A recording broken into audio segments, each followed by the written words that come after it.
Hello, everyone. My name is Kathy Jones. I am the president of the League of Women Voters of Alabama, and I wanted to welcome everyone who has joined us here tonight as we're celebrating the League of Women Voters' birthday. On Valentine's Day of 1920, the League of Women Voters was formed, and tomorrow we will be 103 years old. I should say 103 years young. The League was founded by the suffragists in 1920, as they had fought for over 70 years to gain the right to vote for women, and they passed the baton to a brand new organization, the League of Women Voters, to continue their mission, which was to expand voting rights for women and equal rights for women and voting rights for all. The League of Women Voters has been in Alabama since 1920. Alabama has witnessed over the years some of the most horrific examples of voter suppression, racial violence, and discrimination in the United States. Our 1901 Constitution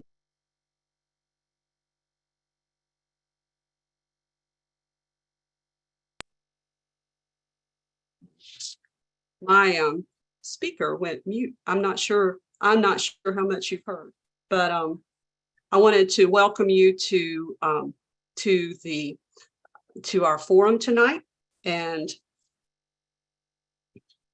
we only missed a few seconds. Sorry about that. I think my computer somehow hit the button.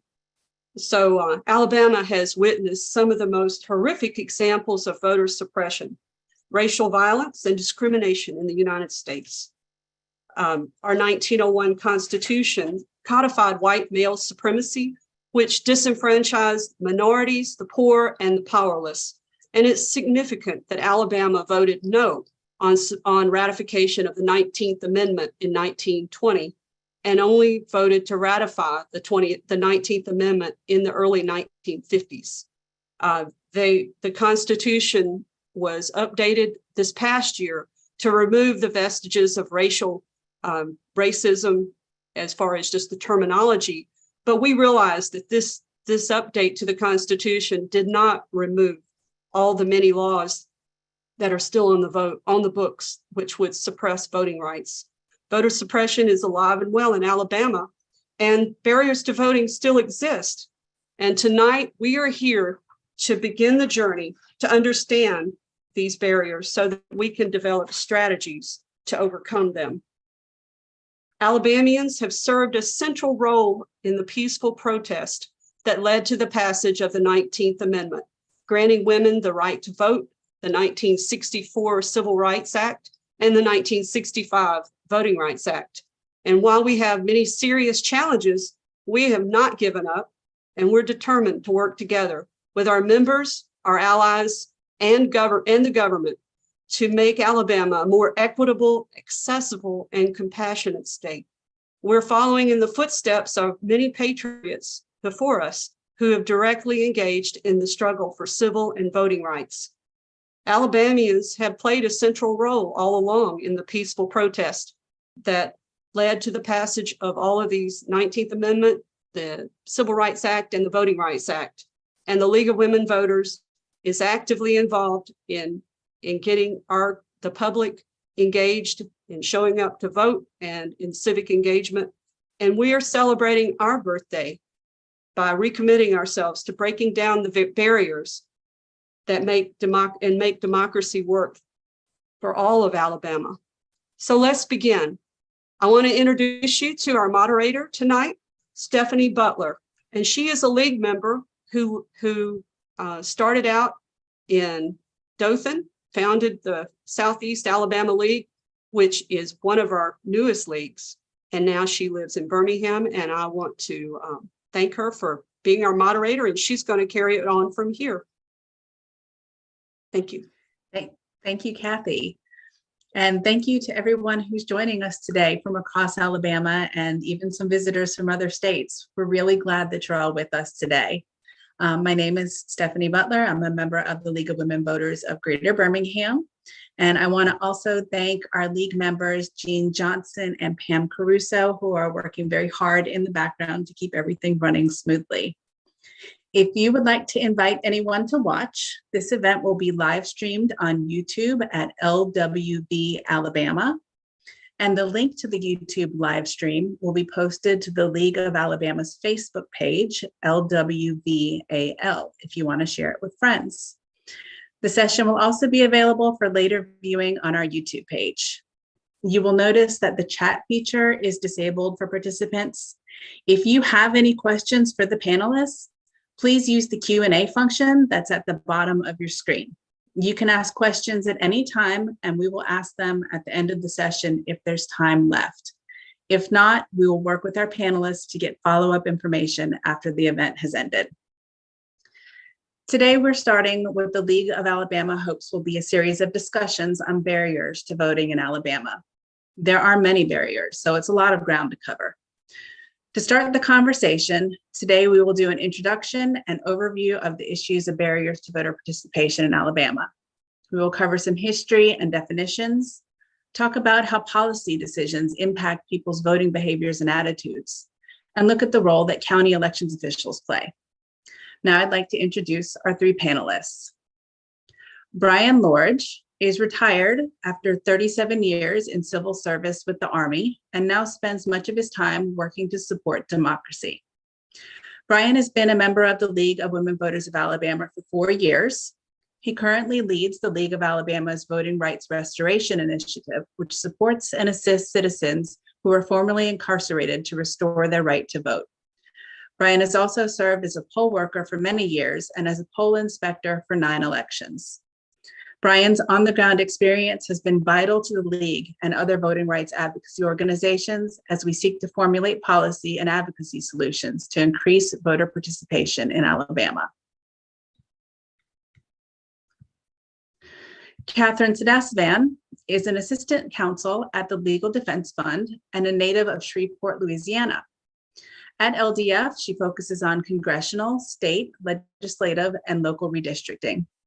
Prior to joining LDF, Kathryn served as a legal consultant to the United Nations Relief and Works Agency for Palestine refugees and served as co-counsel in a habeas petition on behalf of an individual detained at the U.S. Naval Base at Guantanamo Bay. While serving as a staff attorney at the SPLC in Montgomery, Kathryn worked to protect the rights of juveniles in Alabama's criminal legal system and on voting rights efforts. And she served as counsel at Demos, where she litigated class action lawsuits in federal district and appellate courts on behalf of grassroots organizations led by Black and Brown Americans. Since joining LDF, Kathryn worked in Texas to oppose Senate Bill 7 because of its harmful impact on Black and Brown voters, including by burdening their access to souls to the polls, and as counsel in Houston Justice versus Abbott, a case challenging Texas SB 1. Kathryn is also counsel in Milligan versus Merrill and Robinson versus Ardwan, cases challenging the U.S. congressional redistricting maps enacted by Alabama and Louisiana as violations of the Voting Rights Act. Both cases are currently pending before the U.S. Supreme Court. Kathryn holds a JD from the George Washington University Law School and a BA from Tulane University. She's admitted to practice in New York, DC, and Alabama. Dillon Nettles is a native of Alabama, and he currently serves as the Policy and Advocacy Director of the ACLU and the co-lead of the ACLU Southern Voting Project. He joined the Alabama affiliate in 2018, and in his current role, he manages the ACLU of Alabama's legislative portfolio, policy initiatives, and oversees the policy and advocacy team's flagship programming, including the Work the Ledge legislative advocacy training and the annual State House to Prison Pipeline report. Dillon has been organizing for a decade, and prior to joining the ACLU, he focused on student programs targeted at under-resourced schools and developed models for community and family engagement at the Montgomery County Public School System. He's a member of the Public Affairs Research Council of Alabama Roundtable, Alabama Leadership Initiative Class 4, and the National Black Professional Lobbyists Association.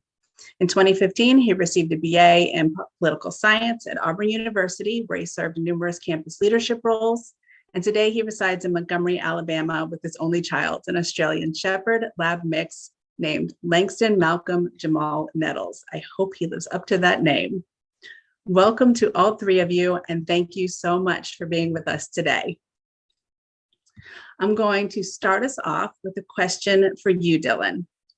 Can you give us a very quick history of voter suppression in Alabama? I mean, how did we get where we are today? Sure. Well, first of all, Stephanie, let me start off by saying happy birthday to the League of Women Voters. This is a historic moment, of course, and I'm so proud and excited to be joining you all to recognize it tonight, and to be, of course, joined by these amazing co-panelists, Kathryn and Bryan, whose work I am deeply familiar with and have had the chance to work with over my time at the ACLU. So I'm just thrilled to be here with you all. Of course, we really can't discuss the fight for voting rights in this country, or really the effort around Black suffrage, without discussing Alabama's role in it. Kathy certainly alluded to this in her opening remarks as well, but Alabama is tied and tethered to every part of the story about Black suffrage in this country. And so I could spend really the next hour talking about this question alone, but I'm really going to take us back to not frankly that long ago. We're actually coming up here on the anniversary of Bloody Sunday. You all, have probably been told the stories, but on March 7th, 1965, voting rights advocates marched across the Edmund Pettus Bridge in Selma, Alabama, and at the foot of that bridge, they were met with state-sponsored violence. Of course, they found state troopers here in Alabama who ultimately tried to deter them from reaching Montgomery. But not only did they reach Montgomery, they reached Washington, and the Voting Rights Act of 1965 was signed into law by President Lyndon B. Johnson. Now, since that historic achievement, Alabama officials have done everything they could to ensure that the law loses its teeth. In 2010, the Shelby County, Alabama officials filed a lawsuit in federal court asking the court to declare Section 5 of the Voting Rights Act unconstitutional. This was a critical provision which was gutted ultimately by the Supreme Court's decision in 2013 when they ruled in favor of the plaintiffs. And since we have seen, just since Section 5 of that law was gutted, we have seen widespread effects of voter suppression here in Alabama resurface in many ways that are not and largely dissimilar from what we saw in the 60s and the 50s and the 40s and early parts of Alabama's history, far before there was a Voting Rights Act in place. We've seen requirements that voters obtain a picture ID to vote. We've seen the state make it more difficult to obtain those IDs by closing more than 30 driver's license offices, many of those in fact affecting populations with a higher than 70% population of Black Alabamians in those counties. Election officials also wrongfully are keeping people from voting by telling voters that their addresses do not match. The Secretary of State or the former Secretary of State, I should say, refused to provide voter education when a new law passed, allowing for people with felony convictions to be able to regain their voting rights. And even crossover voting is made illegal here in Alabama, but that's still only half the story. Since 2010, 31 Alabama counties have closed 155 voting precincts, according to an analysis by Alabama Daily News. That's an increase from 100 polling places, which were closed in 25 counties in 2018. And in places like Bullock County, that number was cut in half last year in 2022. So we're now facing, even today, the Voting Rights Act still under attack. And I'm not going to go too much in the weeds of this because we have counsel here for plaintiffs in the Milligan versus Merrill case, my friend Kathryn, who I certainly want to be able to allow her to talk more about this. But I'll just say this point quickly on what's happening in that case. The question essentially before the courts now, in which we will receive a ruling about this summer, is ultimately now in Section 2 of the Voting Rights Act. Section 2 provides for a nationwide ban on racial discrimination in voting. So that's key. Essentially, if that's gone, what is the left of a Voting Rights Act, right? And that is the question now in this redistricting case, challenging Alabama's congressional maps that Kathryn can speak to more in depth. But we will have an answer to that question and from the Supreme Court later this year. And it's one that I encourage the entire audience listening to be waiting and looking out for, because once again, here Alabama will be at the epicenter of a historic landmark decision that will affect voting rights, not only here in this state, but across the country. Thank you. So to follow up on what Dillon talked about, John Merrill, Alabama's former Secretary of State, he used to say a lot, in Alabama, we make it easy to vote, hard to cheat. And we're legislating this stuff. We're making rules about it, changing administrative procedures, and these cases are making it all the way up to the Supreme Court. How do we know when we're looking at voter suppression and not just changes in laws that is totally within the state's rights? What is voter suppression? Can you define it for us? Hey, so voter suppression, I'm going to show you a few slides just to give you a definition, but also to give you some examples and some data to follow up on what Dillon shared. So just give me a second. I wonder if I can share my screen. I'm not sure that I can. So I'm just going to talk about it instead. So voter suppression is a strategy, any strategy used to influence the outcome of an election by discouraging or preventing specific groups of people from voting. It can also take the form of drawing electoral districts or the maps under which people vote in such a way to prevent certain groups from allowing their candidates of choice to ever win an election. So to give you an idea about the effect of a photo ID law, which, on its face does not say anything, does not prevent per se Black voters, poor people, or anyone else in particular from voting. To give you an idea of the effect that it had.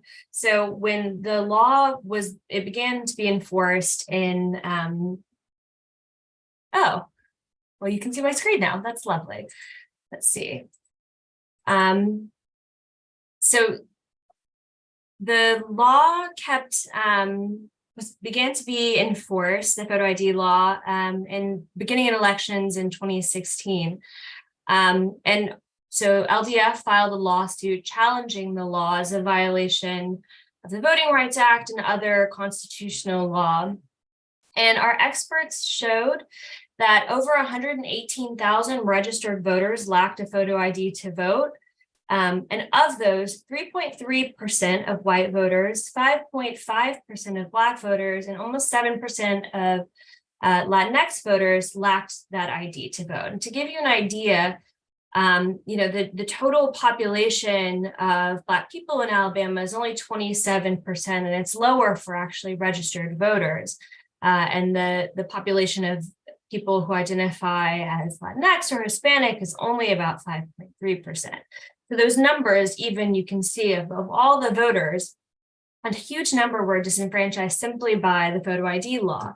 Now, Secretary Merrill claimed that there were mobile ID units that would travel to a person's home to provide an ID if a person lacked transportation to get to a DMV, and that the kind of documents that are necessary in order to obtain an ID from the DMV, that those would be provided free of charge. But we found in our litigation that the mobile units that were supposed to travel to provide people with, easy access without requiring transportation to a photo ID to vote made less than 10 home visits. And that basically they were not evenly dispersed around Alabama. And worse than that, most people didn't even know that there were these mobile ID units. So in practice, what we found is that discretion, both at the state level and at the county level, can have a huge effect on actual voter suppression. So it's not something that you just know when you see it. In fact, oftentimes, suppression is in the form of laws or policies that on their face don't say anything about race or income or disability status, for example, but they have that effect. Another way that you can see kind of the effect, and Dillon alluded to this, or actually spoke to it directly, was the closure of DMV locations across the Black Belt of Alabama immediately following the implementation of the Alabama photo ID law, which actually led the Department of Transportation to open a civil rights investigation and find that Alabama had violated Title VI of the Civil Rights Acts. Another kind of area that we can see voter suppression in Alabama today is in the voter purges that occur. So this is another thing that Dillon flagged, but Secretary Merrill undertakes kind of a program to clean the voter rolls, which is part of federal voting rights law. But what it looks like is, he will send out a mailer to an address and say, are you still living here? And if your address, if your post is kind of shaky, or if for whatever reason it gets a bounce back from the U.S. Postal Service, that can put you on an inactive list, in a process by which if you don't vote in 2 federal elections and you don't kind of get your mail regularly in that same way, you could be removed from the voter rolls. And so indeed, over 1.4 million voters in Alabama were removed from the voter rolls since 2015. And that's only out of 3.5 million registered voters. So that's a significant number of of people who are registered to vote that were removed from the voter rolls through this process of voter purges. Finally, we recently, ahead of the 2022 elections, along with the ACLU and a number of other groups that were kind of trying to monitor elections and to provide voter empowerment, noticed that every county with a Black population of over 50% lacked a precinct map, a polling place map list, or an interactive poll locator. So anytime you had a county in Alabama with higher than a 50% Black population, you didn't have all of these tools to kind of find your voting place easily. And in some places that is possible. In some counties have a really good system of providing that information to voters. And so one thing that we've often found with voter suppression is that local discretion can have a huge effect on voter suppression. Local discretion at the county level to provide this information has a huge impact on when people show up to vote. If they don't have accurate information on their polling place, if they go to their old polling location and they only have so much time to vote, it's a huge barrier for them if they show up to a place that has now been closed. And finally, these are just a few pictures of ADA violations. And so without kind of naming any particular places across Alabama, these are photos that we took in election protection that kind of show the types of barriers that people with disabilities face in trying to exercise their right to vote. People with disabilities have the right to vote on an equal footing as people that do not have those disabilities. And that means that any place that's going to be used as a polling place has to be made equally accessible or equally open to people with disabilities. And so you see if somebody with, for example, in a wheelchair is assigned to the voting location at the top picture, the loose gravel that is all over the kind of entranceway to this particular voting location would prevent them from really readily getting into their polling location. We noticed as well, there were a number of polling locations across Alabama that just had steps or, were inside the second floor of a 2-story building with no elevator. So these are just examples of like concrete barriers that people with disabilities faced across Alabama. And it was kind of ubiquitous amongst major cities, smaller cities, big counties, north, south, everywhere across Alabama. And Dillon can testify to this. We noticed severe ADA violations that prevented individuals with disabilities from accessing their right to vote simply by, not making those facilities accessible to them whatsoever. And I will go back and stop sharing my screen. Okay, thank you, Kathryn. So it sounds like instead of broad barriers, they are barriers that prevent small numbers of people, and it's kind of eating away at the margins. I mean, when they're removing millions of people from the voter rolls, that's a huge impact. But it sounds like we're really eating away at the margins, that we're making it difficult for people to register, difficult for people to access the polls if they have disabilities. And we'll definitely get back to what you brought up about local enforcement and local policy. Definitely circle back to that. But Dillon, I wanted to talk about turnout.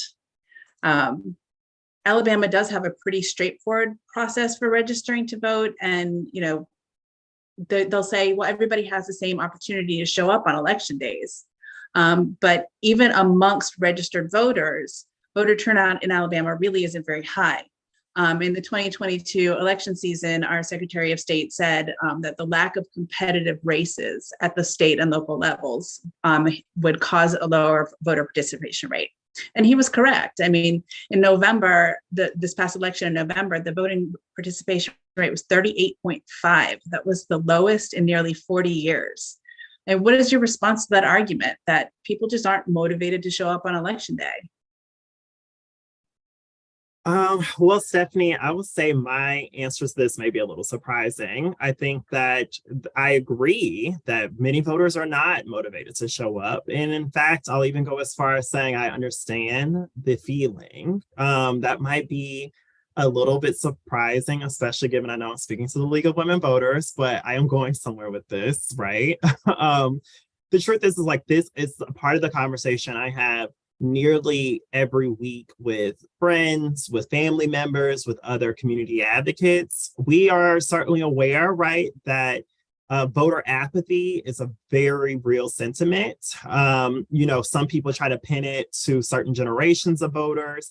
I think that the truth is like it's been true for every generation that has been able to vote. And we know that we are still, in fact, one of the first to have even broad access with all of the limitations still that Kathryn and I have already named, right? But to have the right to vote is still something that's fairly new.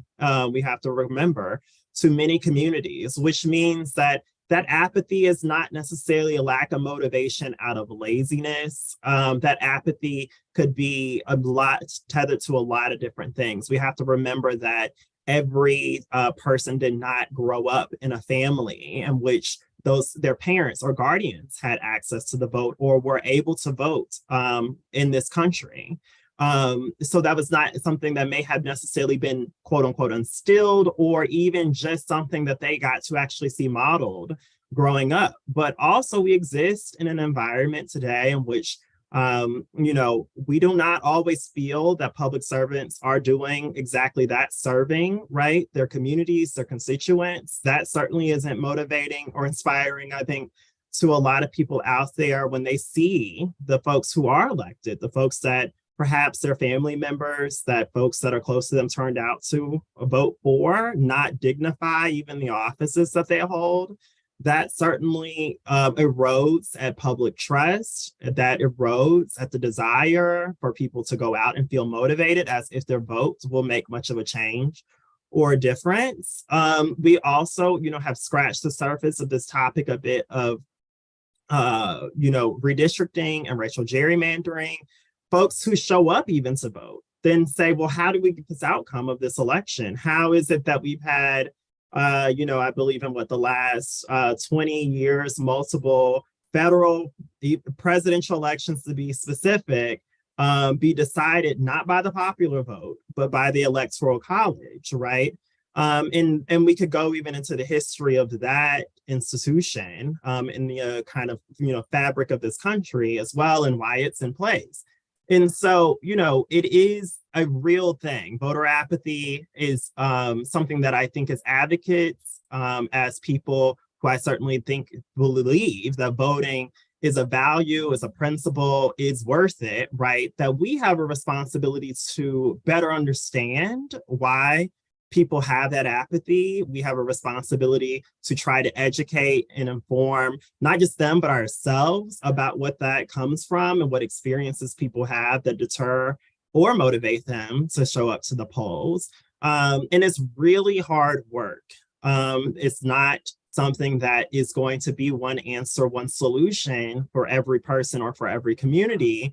But it is the task at hand for us, I think, as advocates that we have to take seriously. And there's no finger waving or dismissiveness that is ever going to encourage anybody to go out and vote. And so I think that it's better for us, right, to look at it as, yes, a challenge, but one in which it is ours to take on to better understand what we can do to boost voter turnout, to make sure that we're seeing constituencies of every community, of multiple generations, of multiple races, of sexuality and identity, represented when they show up at the polls. And, that is just not going to happen in 1 or 2 election cycles, but it is the task at hand. Yeah. So Kathryn, I'm going to come back to you. Dillon mentioned gerrymandering and redistricting. These are really not very exciting topics to a lot of people, but you've had a hand in some of these cases that have made it up into the federal courts and the Supreme Court. Can you talk about how gerrymandering works to make people feel that their vote doesn't matter, and what's going on with those court cases right now? Sure. I'm not going to use actually my PowerPoint for this, although I was thinking about it. So every decade, we take a census to count our population, and governments at all levels, from the Congress, the congressional delegation that each state has, to your local county school board, they redraw voting lines to take into account those changes that occurred over the last 10 years in population. So when that's done right, the voting districts that you vote under are kind of like a miniature of your populate as a whole. But oftentimes what we see is that people, the people who are empowered to draw new electoral lines are partisan, or, use that opportunity to draw maps in a way that are racially discriminatory or discriminate on a partisan basis in order to ensure their own continued political power or political advantage. And that's kind of a process known as gerrymandering. And so what that can take the form of is, in a lot of places still in Alabama have something that's called at-large voting, which means that everybody in the entire, say it's a 12-person class, votes for 5 people to represent that class. But if you have a majority of people who want to keep that power, or to, ensure that only blue people, for example, are able to represent those 5 spots, as long as they have 7 individuals willing to vote for those 5 positions as all blue people, they will always maintain their own power. And we see that in a lot of instances being used for racially discriminatory purposes. So, for example, when you have a majority of white voters that will not vote for Black candidates, even if you have 51% of voters who are white, that is sufficient to ensure that no Black person will be elected to a city council or to a county board of education under an at-large system. In Alabama, and we are litigating a challenge under the Voting Rights Act, challenging the kind of drawing of the U.S. congressional district. So you have 7 U.S. House districts and a Black voting age population in Alabama, people who identify as Black, of about 29%. Of anyone who identifies as Black, including people who identify as Black and something else. And there's only, despite that kind of huge Black population and the kind of concentration of Black voters in the Alabama Black Belt, only one U.S. congressional district has ever elected a Black candidate. And that is one that was specifically drawn to comply with the Voting Rights Act after, Section 2 litigation in the 90s. And so we challenge the current map, which has kind of continued the trend of ensuring that Black voters can only win election in that one single U.S. congressional district under the Voting Rights Act, saying that, you could have kept the Alabama Black Belt relatively together, allowed Black people to vote together, and not packed and cracked them amongst 4 other U.S. congressional districts. And then you actually would have 2 people who could be elected to the U.S. Congress who would represent the interests and unique needs of the Alabama Black Belt. And so that case is currently pending before the U.S. Supreme Court. But to Dillon's point, what happens when you have people packed and cracked into districts is those districts become uncompetitive, which means that you can have great candidates who, really relate to a large sector of the community who want to, in the Black Belt, who want to fix open sewage issues, who want to kind of address access to rural healthcare, real needs of individuals. And they will never win an election because the electoral lines have been drawn in such a way that 51% of the voters in that district will never elect a person of color to represent them in political office. And that sends a message to people in that district that their votes don't matter, their causes and concerns don't matter, and ultimately that their lives and livelihoods don't matter. And so there's nothing more disempowering than kind of making electoral results completely uncompetitive for voters, and understandably so. And actually, a number of studies have shown, like recently, there was a Harvard study, and there was another study that came out from, I apologize, just 1 second. I think it was the University of Florida. No, sorry, it was the University of Florida that showed that district competitiveness, that is when districts are drawn in a competitive manner, what are not gerrymandered to ensure kind of continued political advantage for one group or one party, that actually it increases voter turnout. It increases voter turnout over a very short period of time just by allowing people to have that opportunity to be part of an election where their candidate could win election. Now, a lot of people are aware of federal congressional districts, but you mentioned that there's districts at all levels. How do those get decided? Who draws those? So usually it is done by the kind of body itself. So for example, the County Board of Education will oftentimes have the ability to undertake redistricting on behalf of the County Board of Education. So while U.S. congressional districting occurs, must kind of occur every 10 years, localities have some more flexibility because they don't have to have as precisely equal of populations as do U.S. congressional districts. But it's still up to the county or to the city council or, the local body itself to kind of undertake redistricting. And they can kind of set their own, to the extent that the state hasn't said you have to, ensure your districts don't split precincts, like, voting precincts. The state can kind of set some parameters by which localities undertake redistricting, but almost across the board, it's those localities themselves that decide to redistrict based on population changes and decide if it's necessary. They don't necessarily do it every districting cycle. And so in places like, there's many examples across Alabama where you continue to have at-large structures, which means you don't ever undertake redistricting. In other words, those however many members of a city council or a county commission there are, they never have new districts drawn because they're always going to be elected by the population as a whole.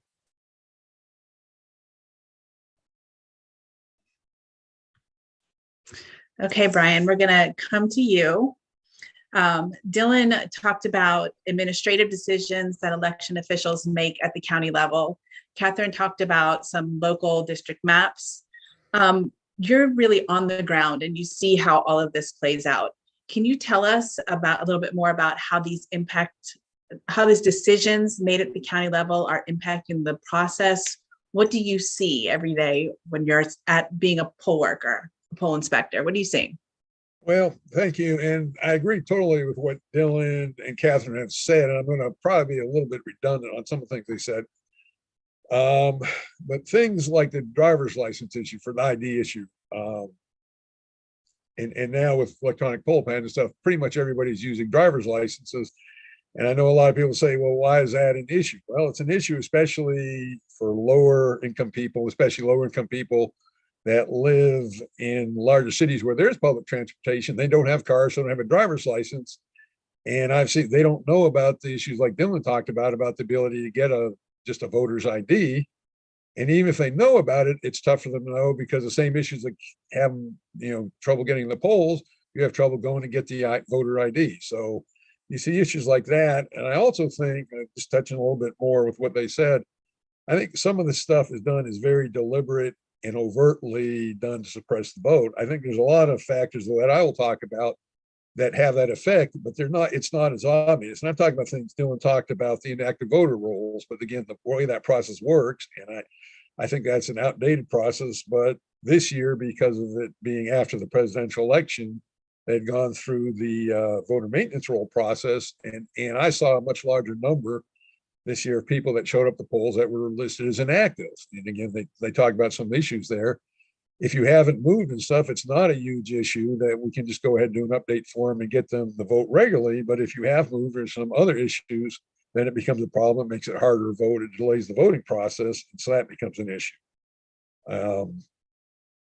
Again, and like I said, we saw a fairly large number at the primary. The runoff was very few, but of course, turnout was very low. And then back in the general election, we had a lot of people who hadn't voted previously, and again, that number went up quite a bit. We did see, and this is something that was more this year, again, we have the voter registration deadlines. We saw more folks, especially in the general election, that just missed the registration deadline. And again, being 15 days before an election, I had one person came in and was actually talking about his daughter, and he insisted that someone in the registrar's office screwed up. But in the process of discussion, it became pretty clear they had missed the deadline. That's something, again, that, just I hate to call it arbitrary, but the deadline being what it is, and a lot of states don't have the deadlines, people could vote. Absentee voting is an issue because, again, it's a very complicated process. It requires you have to have IDs, other things, and we'll have people show up at the polls that said, well, I submitted an absentee ballot, but I don't know if I counted, can I vote? And we end up with the provisional stuff. And again, that issue has gotten worse with things like some of the postal service issues we've seen lately, where people show up at the polls trying to vote, even though they may have submitted an absentee ballot. And again, another thing Dillon talked about, for the primary and the runoff this year, I was at the Athens Senior Center, which is a very old facility and also has a population that is very elderly compared to the rest of the county, and it does not meet ADA compliance. So that causes issues with people that are coming to try to vote, and you try to accommodate as best you can. And to the point where even the probate judge, we talked about putting in some temporary ramps to help people have access, but those would not have been ADA compliant. I don't think those would have helped a lot. And we're also seeing things, my normal polling location, where I went back to the general election, again, Limestone County is the largest growing county by percentage in the county, and we just outgrown our polling location where it slows down the process. And I think it gets back, well, what's the big deal there? And to me, again, the lower income folks, which have hourly wages, if they're away from the job, they're getting paid. The more middle class and higher income people, they're generally salaried. If they miss some time at work, they still get paid for it. But that's not the case in the lower and middle class, so it definitely has an effect. And I also saw, talking about Kathryn, talking about the redistricting on the local level, and this was actually it was this House of Representatives, the State House District 2 race. It was a very close race, decided by 14 votes. And many people were not aware of the redistricting. We had people coming into our polling location, thought they were in that district and wanted to vote. And at the same time, there are people that, so people are coming in, they're not aware of the redistricting. They don't even know the candidates they're voting for. And in that case, there was an error made in Lauderdale County where about 50 people that should have voted in that race for that State House 2 district you get the vote, and it was decided by 14 votes. So obviously that could have an effect. So there's lots of things that go on at the local level. One other thing I'm going to mention, I left out about the absentee voting process. It's not spelled out. It's kind of left up the county how to handle. I know in our county, when someone votes absentee, and if it's added into the tabulator and gets rejected because of, there's several reasons. One thing, very often they'll vote for more than one office. Our county, they will go ahead and process that ballot with the other races that are on there. I know other neighboring counties, when it's get rejected, they reject the entire ballot. So there's a case where someone's entire ballot could be rejected by you and voting for two people for the same office by accident, or just having a stray vote. Again, that is something that's left up to the local election officials, the chief of the election, which is usually the probate judge. So that's things that could be addressed to help more people have an effective vote. So, Dillon, this sounds a little crazy to me that things are so different from county to county. Why aren't things standardized across the state? Why doesn't everybody run elections the same way? Stephanie, I was sitting here thinking the same thing, right? This sounds ridiculous to me too. And as someone whose job is in part responsible for trying to make sense of all of this and talking to elected officials, state officials who have responsibility over this, I would be lying if I say I could tell you a very clear answer to that question. Why is it like this? It's I think that my professional policy answer would be that this is by design, right? That we know it goes back to what I was saying about voter apathy, right? The more barriers and obstacles that are put in front of people to be able to access the ballot, the more likely, or less likely, I should say, that they are to go out and vote, the more likely they are to stay home or to throw up their hands.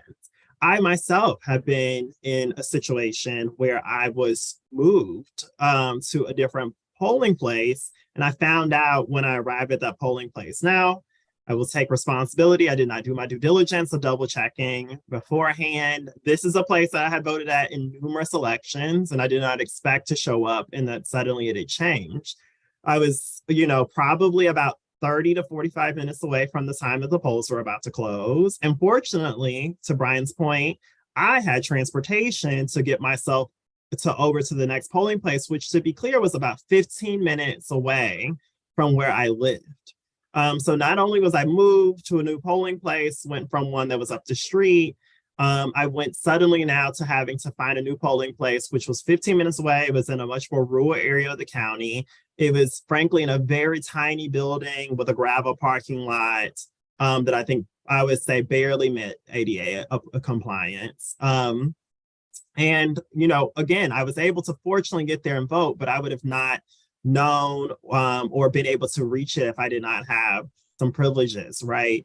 What it really comes down to is that we also are seeing, right, that election or voter suppression is not just showing up and demonstrating itself in the way that we saw in our textbooks, or even the way I mentioned in my, opening remarks regarding what happened on Bloody Sunday.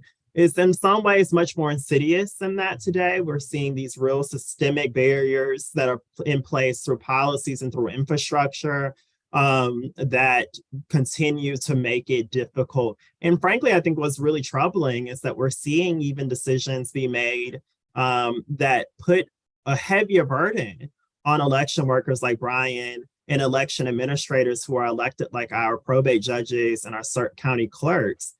We've seen just in the first month in office since Secretary Allen has taken his seat, that he's removed Alabama from the Electronic Registration Information Center, also known as ERIC, which provides to its member states really a lot of, you could say, relief on that work of voter roll maintenance, of election administration. This has been an organization that has worked with numerous states all across the country. It's a trusted source that Alabama has been a part of for years, and he delivered on what was a campaign promise to do that. But we have not yet heard a plan from Secretary Allen now as to what he will respond with and how he will make up for that absence. We weren't just in ERIC because, Secretary Merrill just, felt good about it. It was because he saw it as really something that we needed to be able to carry out elections effectively and securely here in Alabama, and that it was working. And he even continued to note that even as Secretary Allen was campaigning on this intention to remove the state from ERIC. So I just use that as one small example as to how really this burden is being put more and more on our local officials. We're seeing election workers have to be able to then carry out these policies that are being put in place, whether it be by the legislature or things that the secretary is enacting. And this is why we have to be so diligent in monitoring, whether it be legislation, but also executive policy and administration under the Secretary of State's office, because what we do know is that the secretary has wide span authority, right, in Alabama over our election system, and that they have the core responsibility, in fact, to make sure that uniform guidance is provided to the local election administrators so that those elections are carried out as uniformly as possible, so that those policies are being implemented and carried out sufficiently at the local level.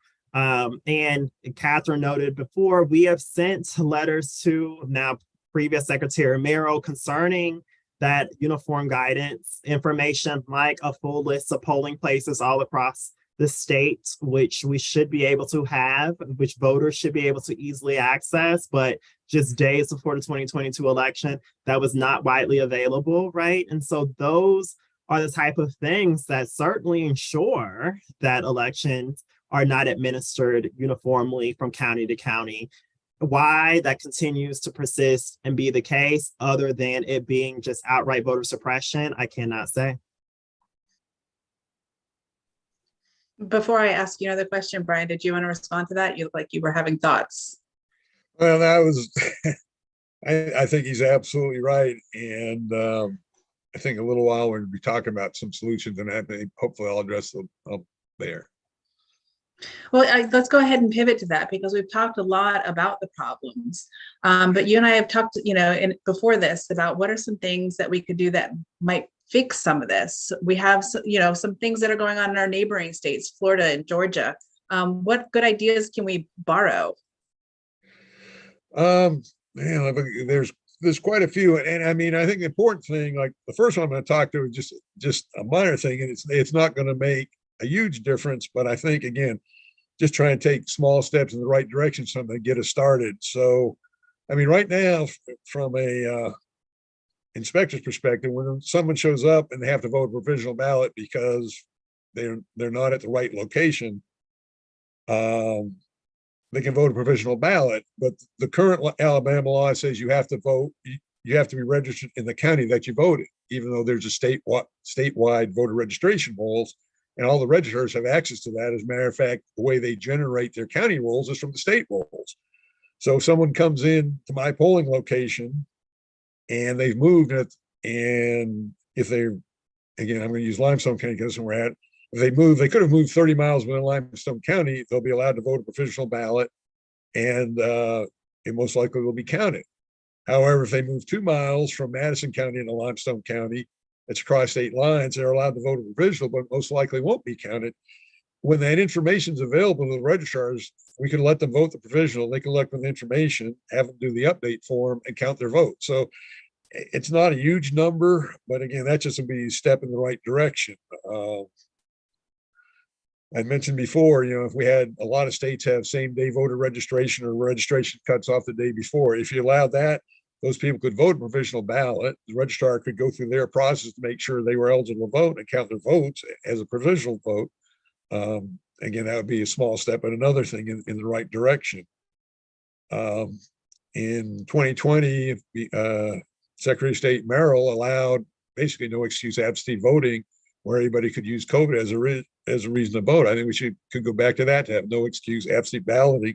So anyone could use an absentee ballot if for whatever reason they couldn't be at the polls on election day.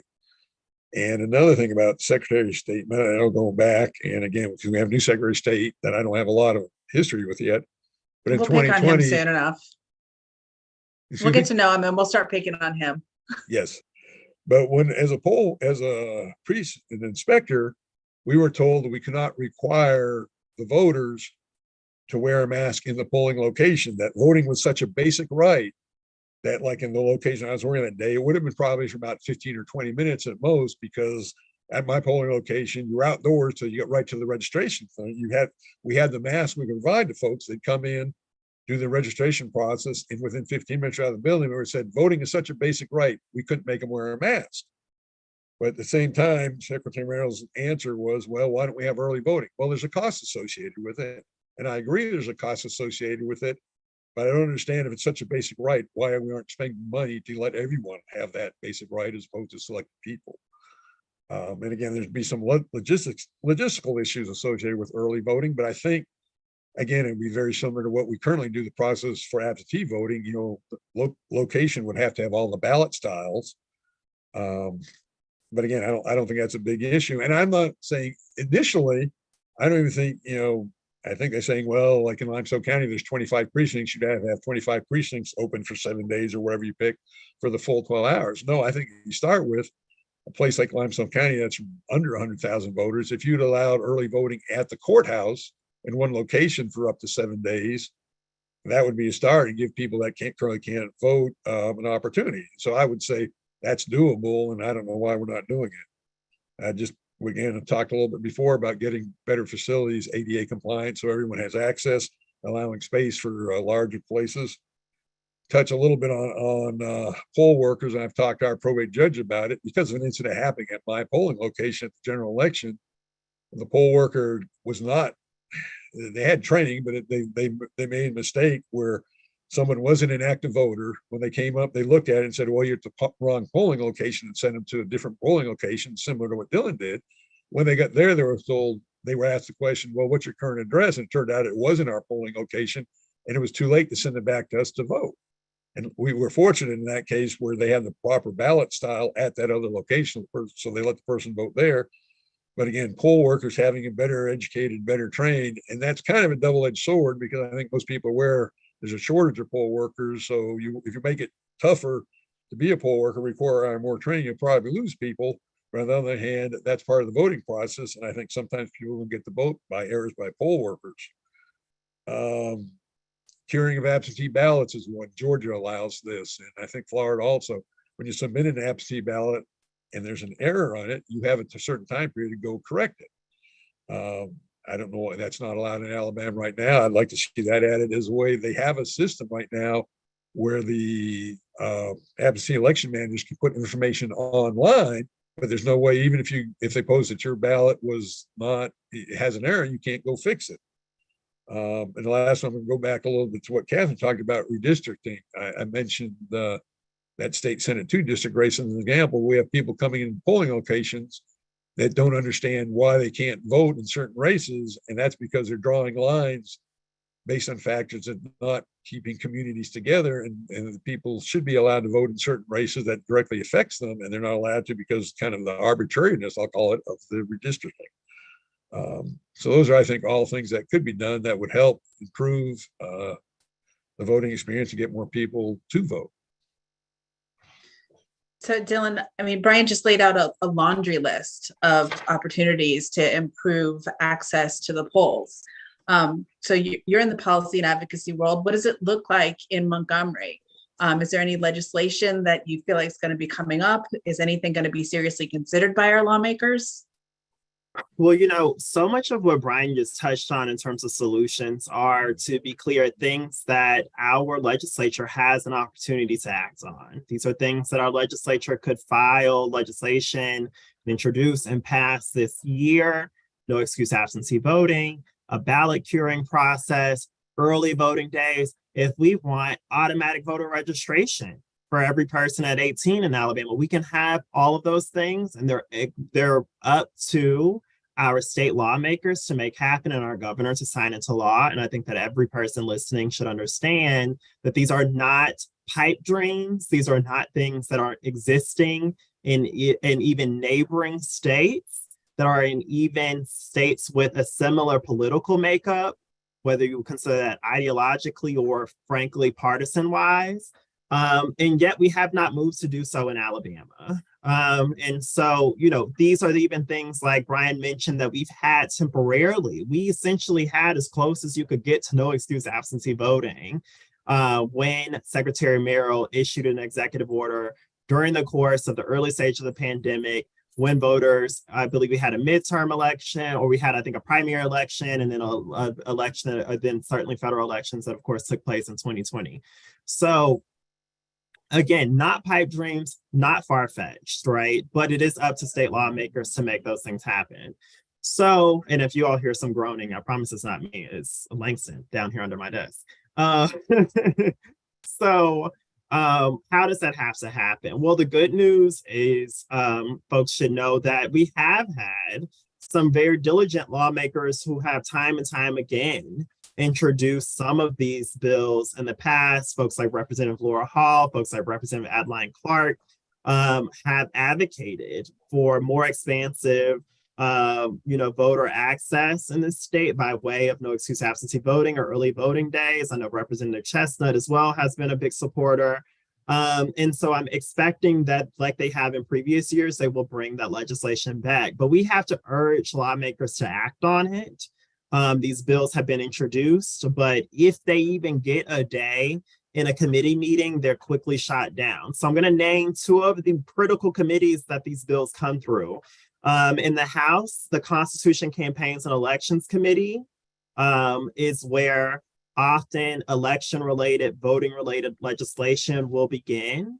And that is a standing committee. So they should be meeting weekly throughout the session. I will tell you, they do not always meet that often, and that is up to the decision of the chair. In the past, I believe that's been Representative Fincher, Bob Fincher. I don't know if he is still the chair this year. I can double check that.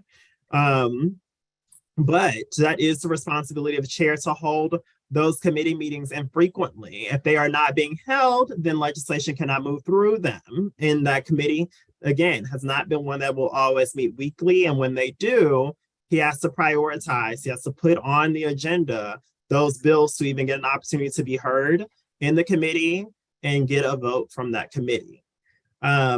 So that is the House committee in which we see a lot of this legislation come through. In the Senate, it more often comes through the General Affairs Committee. They don't have an exact equivalent of a Constitution, Campaigns, and Elections Committee in the Senate, which sometimes happens with the standing committees in the House versus Senate. But that is another critical committee in the Senate in which a lot of voting and election legislation will begin. And it's the exact same situation. They have to actually take up the bills. They have to give it its day in a committee. That gives us as advocates also an opportunity to call a public hearing. And so you all should know that anytime a bill that's been introduced, any of us, anybody listening right now who is an Alabama citizen over the age of 18 can request a public hearing from the clerk of that committee. If you so choose that you have something to say on it in support or against it. But know that once you call a public hearing on a bill, that anybody can speak on it. So it's like opening a can of worms. If you are supporting the bill and you call a public hearing on the bill, that means people who are opposed to the bill, including even state officials, including even a Secretary of State, can come to that committee and testify against it. So I just wanted to put that out there. But that should not deter us. And these are real, tangible solutions that we have right at our fingertips that we just need lawmakers to take seriously. I'll say this really quickly. I don't know yet what we're going to experience from this legislature. The legislative session will start on March 7th, and this is essentially a new legislature in the sense that we just went through the last four-year cycle and we're beginning a new four-year cycle with, I believe, 30 some odd new members in the House and a couple of new members in the Senate as well. That means that, we have opportunities for some new conversations, getting to know some new members. Thank you, Kathy. I see you confirmed Representative Fincher is the committee chair for CC&E. So that's opportunity certainly to reach out to new members, to talk to them about these issues and why they matter to us as Alabamians. But what it also means is that we may see some new threats to voting rights. And so Secretary Allen, as well as new members of the legislature, could bring bills that only further backslide. And we've seen this in the last four-year cycle. We saw the legislature pass a ban on curbside voting. I believe that was in the 2021 legislative session. That dramatically, largely, primarily impacts voters with disabilities. And so this is not uncommon activity.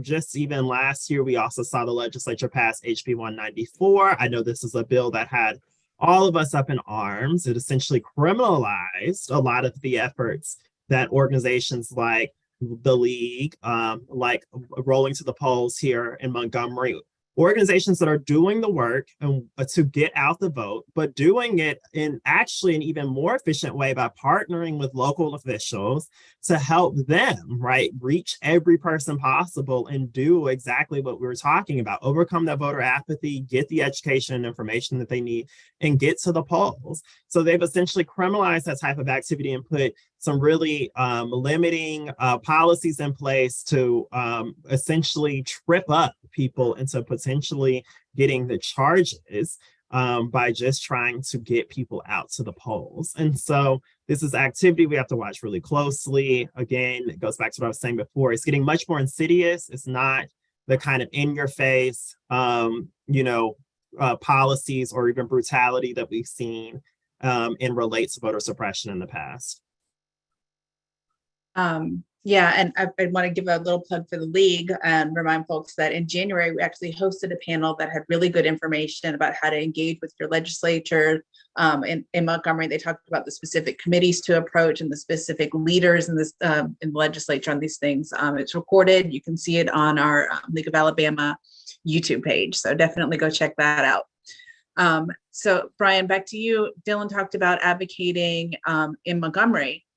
Do you think there's any room to do this advocacy work for more effective policy training, implementation at the county level? Oh, I absolutely think they do. And I'm going to go back a little bit. And I mean, I've been retired about 6 years now. And when I retired, if you asked me what I was going to be doing, one of the things I wouldn't be telling you every first and third Wednesday of the month being at the Limestone County Commission meetings. But that's what I'm doing, and it may just be I'm a nerd, but yeah, I really enjoy going to those. You find out what's going on, and the important thing there, and lots of times they're very late putting agendas out. There's stuff there that you don't even know what's related to an issue. Two of the issues I'm very passionate about is the animal shelter here and recycling. But something will come up, you don't even know about it. But by being there, and I can communicate with people with similar ideas and can tell them, get a hold of your county commissioner and let them know how you feel about these issues. And I can't say we've had outstanding progress, but again, we're slowly making progress on some of these issues. So I encourage everyone, if you have the ability, attend those meetings. Even if you can't, get to know who your county commissioner is, who your city commission councilor or city councilors are, and let them know how you feel. So definitely do that. As far as the voting part, yeah, definitely, at least in our county, our probate judge is the chief election official. And they are very much down the middle trying to make it everything they can, but you need to let them know what you're thinking. And again, the same thing, the county commissioner is the one determining the polling locations, they determine the staffing. And so you have to let them know how you feel about these issues. We did have, I think, a fairly good success in the redistricting for the county commission districts here that they had redrew the district lines. And to be honest with you, I don't think it was done as a racial issue, but the largest percentage of Black population was in one particular district with about 20%. They were cutting it to 18% when they renewed the districts. But by being involved with them, and the criteria they were using with road miles, since the 4 county commissioners basically had the same budget, they wanted to keep the road miles roughly equivalent because that was a major issue.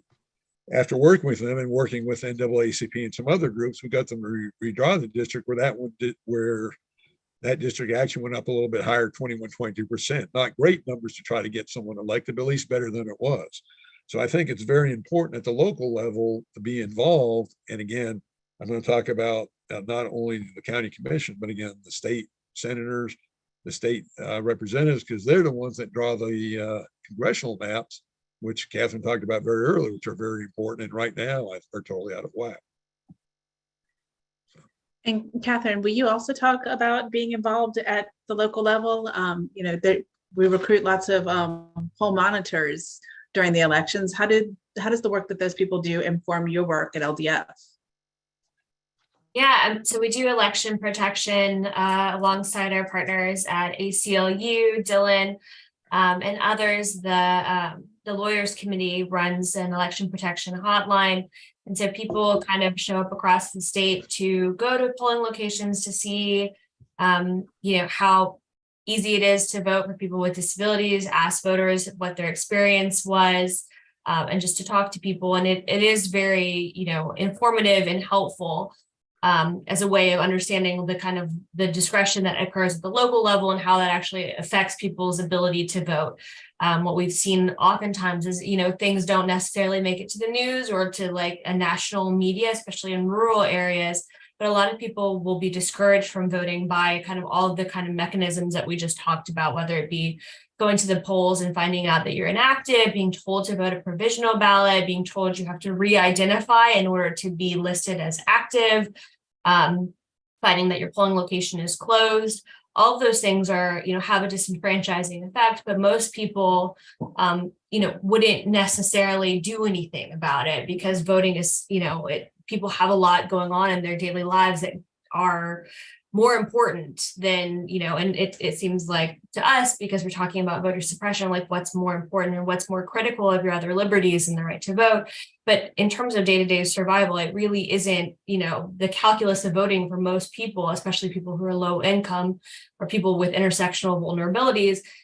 It's low, if you can vote, you will, but it's not, that's not integral to your survival as a human being. And so we found that kind of being on the ground and talking to people about what is going on at the polls at a local level actually allows us to better understand kind of how discretion is working at various levels of government and how policies and practices that allow for certain types of discretion actually have a disenfranchising effect, which informs how we decide to kind of use our resources and to think about ways of engaging voters and possible litigation. Okay, so we are getting close to the end. I wanted to give folks a chance to ask a question if they have any. You can enter them into the Q&A box. And anybody who wants to weigh in, I just want to talk about something that Roger said. He suggested that the 2-week cutoff to register for elections is suppression and it has been declared unconstitutional in other states. Do you think that 2-week cutoff before an election is acceptable? And if not, I mean, what would you recommend? What do you think is reasonable?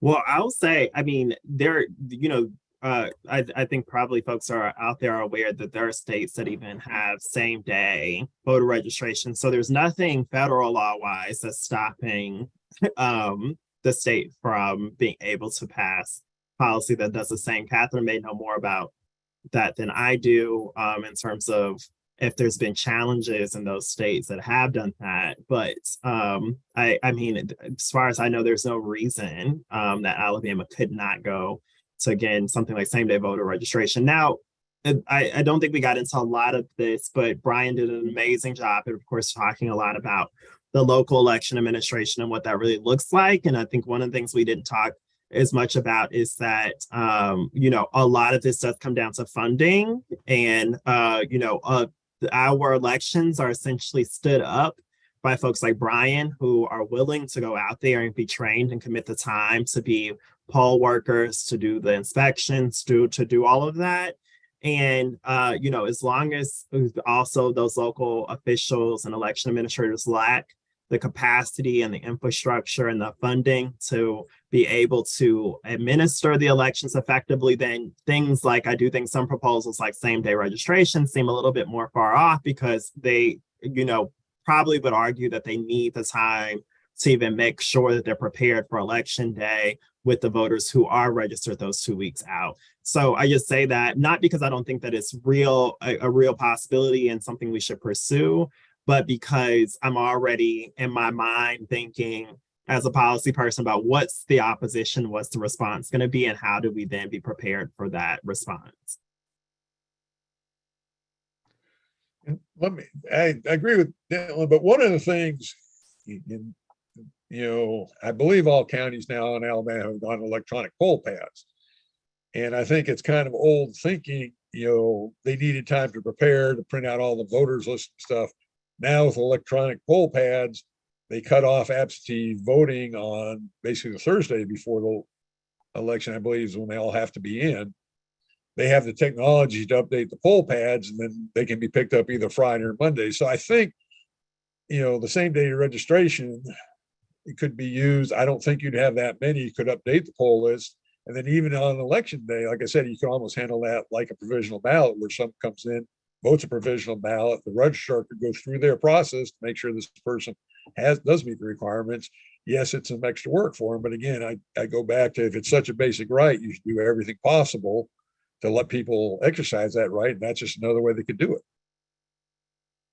And just chiming in quickly to agree with Dillon, there's nothing in federal law that would prevent a state from allowing for same-day registration. It's contemplated in a number of federal voting rights law that exempt states that have same-day registration from certain other, poll maintenance kind of requirements that federal law contemplates. So it's, kind of thought of as something that is good practice, and nothing would prevent it. But many states, it's a policy choice that states make in terms of, do we want to allow for kind of full enfranchisement? Is that something that we value? And just thinking about funding, the funding of elections, the funding of election workers, I mean, these are all things that have concrete impacts on elections and voters. And so, we know that, as, Bryan was talking about, a small number of voters can swing an election for one party or another, or one group of people or another. And so I think those are deliberate choices, just like using COVID funds to build prisons, or, we see a lot of policy choices about where we spend our money and what is of value to us as a society. And I think that's another area where we can hold our elected officials accountable, because it's not that there is no money, it's just that the money that we have is being chosen, it's being allocated in a way based on our values as expressed by the legislature. Okay, just to make sure that we're respecting people's time, I'm going to ask you guys to make your closing comments, and then we'll just wrap up. I'm going to start with Bryan, and then Kathryn and Dillon. That's how you guys are on my screen. So Bryan, any final thoughts? Just a couple, and Kathryn, I think just touch on it. And thank you, Stephanie, very much for hosting this. You did a fantastic job. But one vote can make a difference, and I think one of the message have to be, one can make a difference in the District 27 Republican primary, which was really the election and this year, because I think there was no opposition. It was decided by one vote. So every time you say, well, one vote can't make a difference, there are every year one or two examples where one vote does make a difference. And also, the local elections matter. Again, that's where you decide, where some county issues decide, but more importantly, going back to redistricting, it's the state representatives, the state senators, the one that draw the district maps. There's a whole laundry list of issues we're anticipating coming up this year, some not dealing with voting, like a proposal to possibly eliminate the grocery tax, which again, I think would be a very good thing. I think that's going to be discussed. So local elections are important, the state senators, state reps. So I say, get involved and get your friends involved, and this is very important. Also, thank you, Stephanie and the League, for having us here on your birthday. It's been a real pleasure to talk about voting and to have the opportunity to be with you on this special day almost special day for the League. Just in closing, I agree with everything Bryan has said. I want to be sympathetic to a lot of people who are disenfranchised by the voting process, who have been kind of told repeatedly for centuries or decades, or, that their vote doesn't matter, that they should not show up, that they actually are not wanted. And, I think one of the things that I've seen groups in Alabama do really well, including groups like Alabama Forward and other groups, is to kind of explain that democracy and participation in democracy is more than just, going to city council meetings or to, being a political candidate and winning an election. It's actually something that we all engage in. It's our conversations with our neighbors and at our school board, or, at our church, about our values as a people. What do we value? How do we see, our role in society, and what do we owe one another?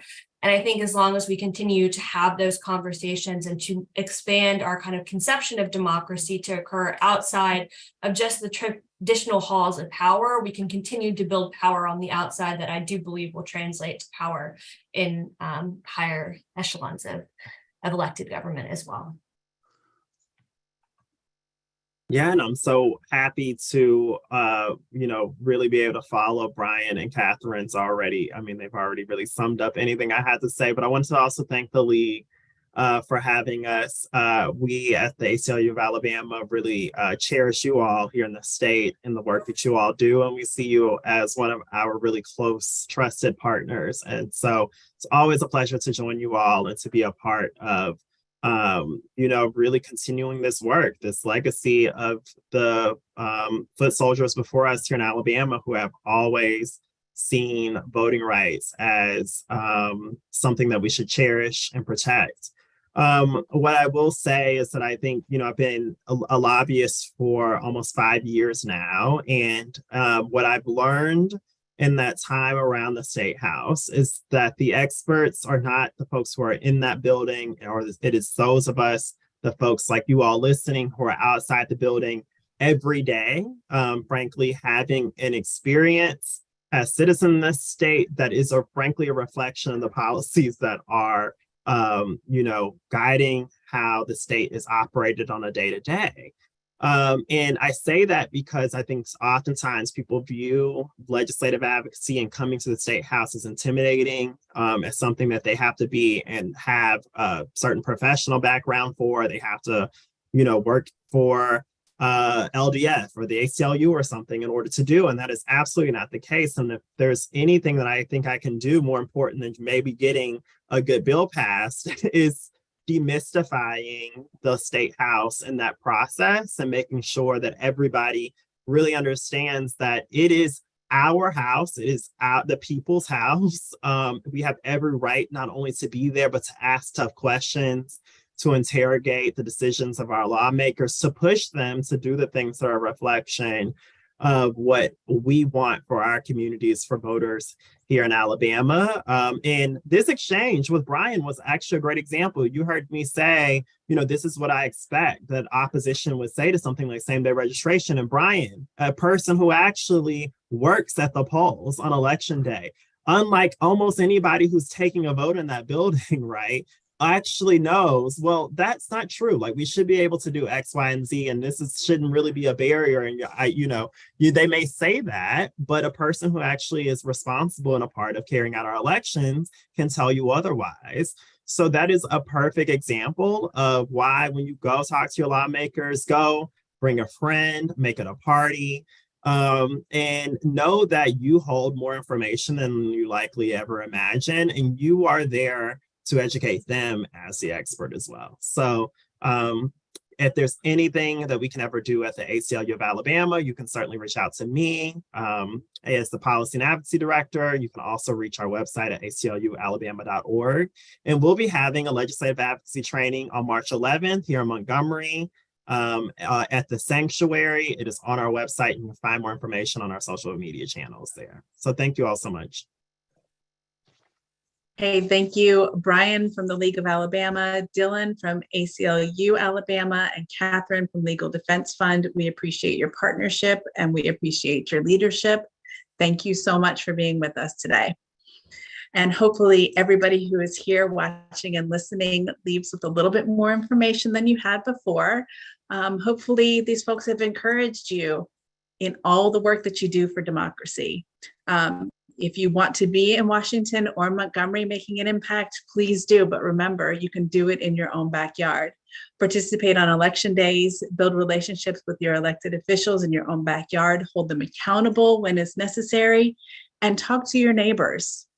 These are things that we can all do. I wanted to just leave you with some quick notes about some upcoming League of Alabama events. On February 23rd, we've got a great panel on environmental education. It's about the Inflation Reduction Act, and we've got two great panelists from Energy Alabama. On March 30th, we're going to continue this conversation about voter services. We're going to be talking about understanding open versus closed primary elections. March 4th and 5th is going to be great. We're going to be in Selma at the Bridge Crossing Jubilee. We're going to have a tent on Saturday, March 4th, working with the NAACP Selma to do voting rights restoration services. So come down and join that. And then our League of Women Voters Alabama Convention is May 20 and 21. We'll be live and in person in Birmingham, and we hope you can come, but business sessions will also be done in hybrid format, so you can attend virtually if you need to. You can follow League of Women Voters Alabama on Facebook to get updates about all of our upcoming events. And thank you one last time to Kathryn, Dillon, and Bryan. We truly appreciate you all three of you. Thanks so much for having us. Yes, and I'm going to turn it over to Kathy to close us out.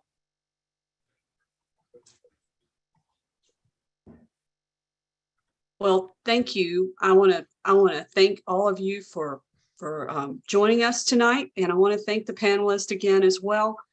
Stephanie, you've done amazing job. Thank you for wrangling all of this and making it, this is such a significant forum that we've had tonight. As all of us, as we go get ready for the 2024 election season, we need to remember what we talked about tonight, learn more, get familiar with all the issues, go down and talk to your legislative representatives and hold them accountable. Let them know that you're paying attention. Let them know what you find important. Call or write. You can contact us if you need information or want to find out if you have questions about how to reach your legislators, then just, let us know. And I also would like to put out a call if you want to join the League of Women Voters. We would love to have you. That this is a group that is a volunteer, all volunteer. There are no paid staff in the League of Women Voters of Alabama. So, we are driven by our members. We would love to have you join us. Thank you so much and good night and happy birthday to everybody that's